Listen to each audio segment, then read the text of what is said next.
कथित दिल्ली शराब घोटाला मामले में ईडी ने दिल्ली सीएम अरविंद केजरीवाल को गिरफ्तार कर लिया है। सीएम केजरीवाल एजेंसी की हिरासत में हैं, जिसके बाद से ही अरविंद केजरीवाल की पत्नी सुनीता केजरीवाल समेत दिल्ली सरकार के कई मंत्री लगातार प्रेस कॉन्फ्रेंस कर रहे हैं और दावा कर रहे हैं कि केजरीवाल ने जनता के लिए हिरासत में होकर भी संदेश भेजा है। इसी क्रम में दिल्ली के स्वास्थ्य मंत्री सौरभ भारद्वाज ने भी आज एक प्रेस कॉन्फ्रेंस की है, जिसमें उन्होंने दावा किया है कि भाजपा आम आदमी पार्टी को तोड़ने की कोशिश कर रही है। आइए सुनते उन्होंने और क्या कुछ कहा। दोस्तों, अरविंद केजरीवाल जी जब उन्हें पहली बार सम्मन 30 अक्टूबर 2023 को आया कि उन्हें 2 नवंबर 2023 को ईडी के सामने पेश होना है, यानी कि आज से करीब 4.5 महीने पहले या 5 महीने हो गए अब तब से अरविंद केजरीवाल जी कुछ बातें आप लोगों के सामने कह रहे थे।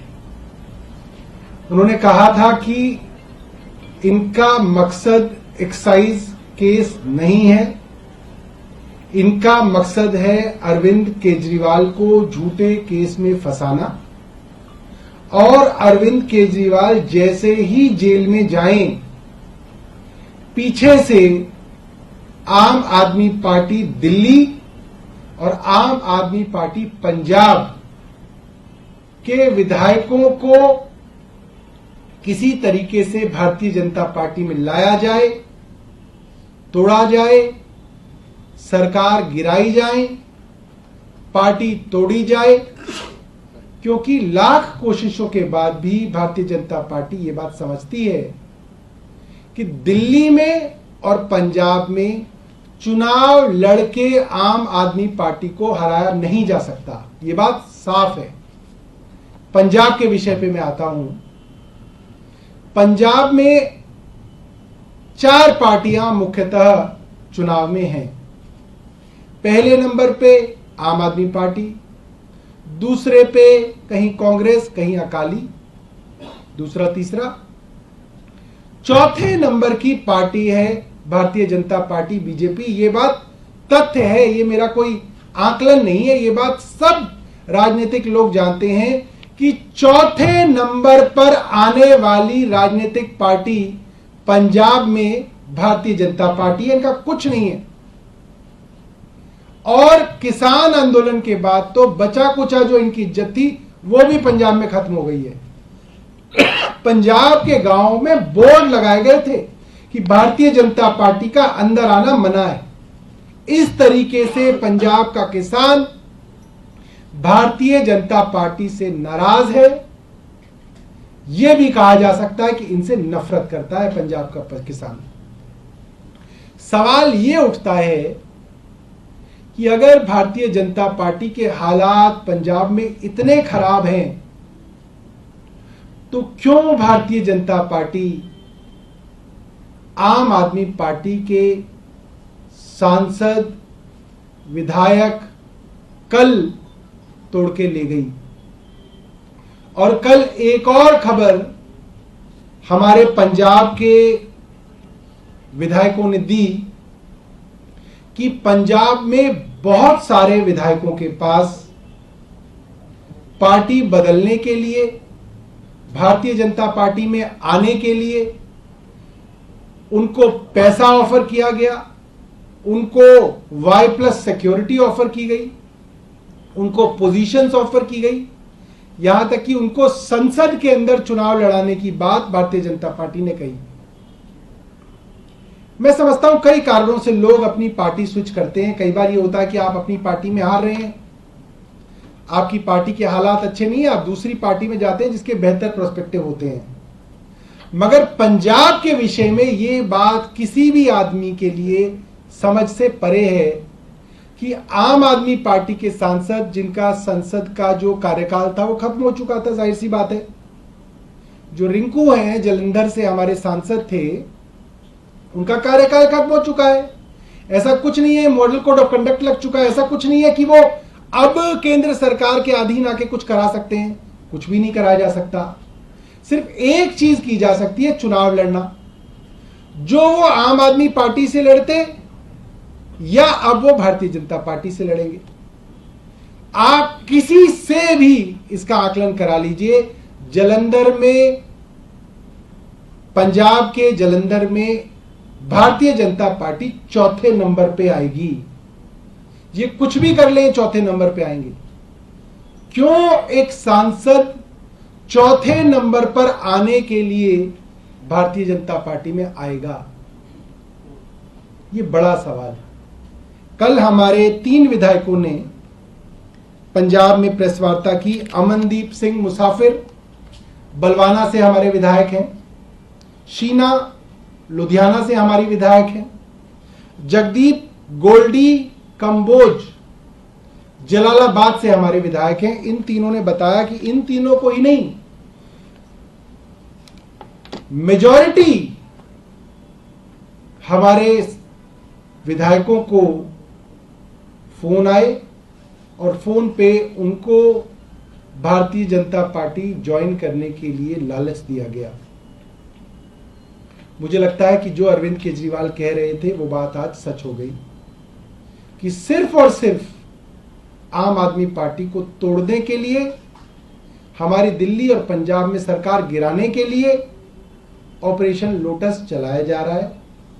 मगर हमें गर्व है हमारे विधायकों पे कि उन्होंने इस बात को पार्टी की लीडरशिप को बताया और कल सबके सामने उन्होंने प्रेस वार्ता की। मैं जानता हूं पिछली बार जब हमारी प्रेस वार्ताएं हुई तो कहा गया कौन सा फोन था, किसने फोन किया, कितने बजे आया, किस फोन नंबर से आया। तो कल हमारे विधायकों ने ये फोन नंबर भी जारी किया है कि ये फोन नंबर है जिससे फोन आया है। इसके अलावा भी मेरी जानकारी में है कि उनके पास और भी कुछ इससे रिलेटेड जानकारियां और सबूत हैं और मैं चाहूंगा कि आप सब लोग इस नंबर को खुद भी देख लें, समझ लें। आपके पास कोई सवाल है तो बताइए। बहुत बहुत धन्यवाद। क्या आप ये आरोप लगा रहे हैं कि शीतल अंगुराल और जो गए हैं रिंकू, सुशील रिंकू, ये इसी कड़ी का हिस्सा है? देखिए, ये इन लोगों से हमारी बात नहीं हुई, मगर कोई भी पॉलिटिकल आदमी इस बात को नहीं समझ सकता कि एक जीतने वाली पार्टी का सांसद चौथे नंबर पे आने वाली पार्टी से चुनाव लड़ने के लिए क्यों भारतीय जनता पार्टी में जाएगा। सिर्फ मकसद ये है कि भारतीय जनता पार्टी को भी मालूम है कि ये नहीं जीतेंगे, भारतीय जनता पार्टी चौथे पे ही आएगी, मगर सिर्फ पार्टी के अंदर तोड़फोड़ मचाने के लिए, सरकारों को गिराने की कोशिश के लिए भारतीय जनता पार्टी ये सब कर रही है। Yes, this is what I know. So have you traced who the number belongs to? No, I have not traced. Now there's one more question. This SJP person called Panur has released a video and he is claiming that between 2014 onwards, Arvind Kejriwal had given money to the foundation for the release of bullion. And that I'm very surprised when an elected government of America raises concern about the democracy in India, when a German government raises its concern about speedy trial, free and fair justice in India, the central government and the BJP is very agitated that why is another government talking about the internal affairs of the country, and here is a person belonging to a terrorist organization talking bullshit about a sitting chief minister, and the BJP and its handles are promoting a terrorist in the country as if he is a saint. This is shameful. This shows that BJP is anti-national and there is a tactic understanding between BJP and such elements. ये बहुत शर्म की और दुर्भाग्य की बात है कि जब चुनी हुई सरकारें, अमेरिका की चुनी हुई सरकार और जर्मनी की चुनी हुई सरकार भारत के अंदर हो रहे लोकतांत्रिक व्यवस्था के अंदर उथल-पुथल के ऊपर सवाल उठाते हैं और कहते हैं कि अरविंद केजरीवाल को न्याय मिले और जल्द न्याय मिले, तो इस पे भारतीय जनता पार्टी और भारत की केंद्र सरकार को आपत्ति होती है। इनके पेट में दर्द हो जाता है कि बाहर की सरकार हमारे देश के बारे में कैसे कुछ कह सकती है। मगर जब एक उग्रवादी संगठन से जुड़ा हुआ आदमी इस तरीके का घटिया संदेश एक चुने हुए मुख्यमंत्री के विषय में देता है, तो भारतीय जनता पार्टी के हैंडल्स, भारतीय जनता पार्टी के ट्रोल इसको ऐसे देश के अंदर चलाते हैं जैसे किसी साधु संत ने कोई ब्रह्म वाक्य कहा है। ये बहुत शर्म की बात है और ये दिखाता है कि भारतीय जनता पार्टी की साठगांठ इस तरीके के देश विरोधी एलिमेंट्स के साथ है। सौरभ, जैसे आप लोग कह रहे हैं कि जेल से सरकार चलेगी, एलजी साहब कह रहे हैं नहीं, जेल से नहीं चलेगी सरकार। अरे एलजी साहब तो कह रहे हैं ना जेल से चलेगी ना बाहर चलेगी, सरकार चलेगी ही नहीं। एलजी साहब तो ये कह रहे हैं, उनके कहने से कोई ना चलेगी।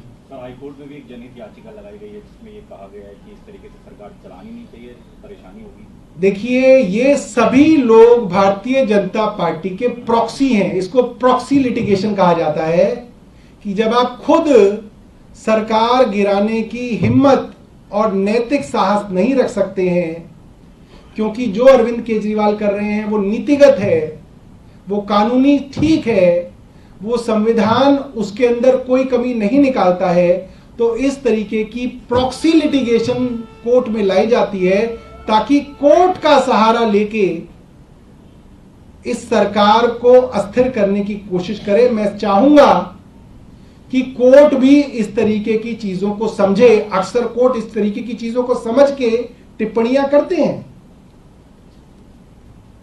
और कोई सवाल?